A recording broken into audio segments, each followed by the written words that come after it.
There's Holly, my dog. She heard me say her name. Today in Exodus, we are hearing about how the Israelites became slaves and how a Pharaoh came along who didn't remember Joseph. Hundreds of years have passed. Now the Israelites are despised by the Egyptians, who are also alarmed that there are so many of them, and that these slaves that they have made to build these monuments and buildings in Egypt, these mere slaves might, because of their numbers, join with an enemy and revolt. So the Hebrews have become a problem. The Hebrews have become a problem in Egypt.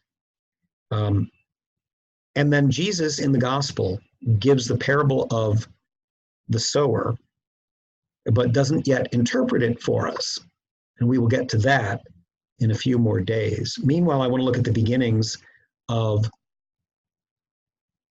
2 Corinthians, if I can pull it up properly, because sometimes it's more difficult for me than others to do the things that normal people do. Blessed be the God and Father of our Lord Jesus Christ, the Father of mercies and the God of all consolation. First of all, this is Paul's second letter to the church in Corinth. We read his first and finished it up last time. Here he begins by greeting them and by giving thanks to God.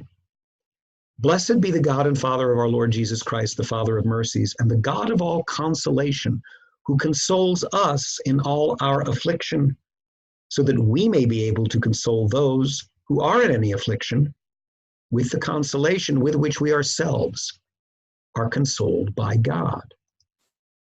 So that we are not merely given consolations, we are not merely given graces or gifts for our own personal use, but to console others.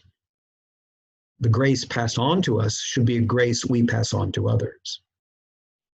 When we are consoled, we can console those. And as Paul goes on to say, when we are in affliction, we are in affliction for the sake of others. In this case, he's talking about his afflictions are for the sake of the consolations of the church in Corinth. And he talks about how he despaired that he was, Paul, he's imprisoned, he's stoned, he's shipwrecked. He goes through all of these horrific adventures in spreading the gospel. And he talks about how he despaired of his life and thought that the only thing left was death and the dependence upon the God who raises us from the dead. But he dodged that bullet, at least for now, and is back to writing to the Corinthians. I think it's important, though, to realize that our own happiness is not merely for our own sake. Of course, we all want graces and consolations and joys. But at least in this life, they're not merely to end with us. They are somehow to be passed on. Our consolations are meant to build up in us the ability to console others in the same way that when Jesus encounters the woman at the well, he tells her that the living water he will give her will become a font welling up within her. It will become a source of water. We do not merely take in the body and blood of Christ, but we also become a member of that body and exhibit the graces we are given.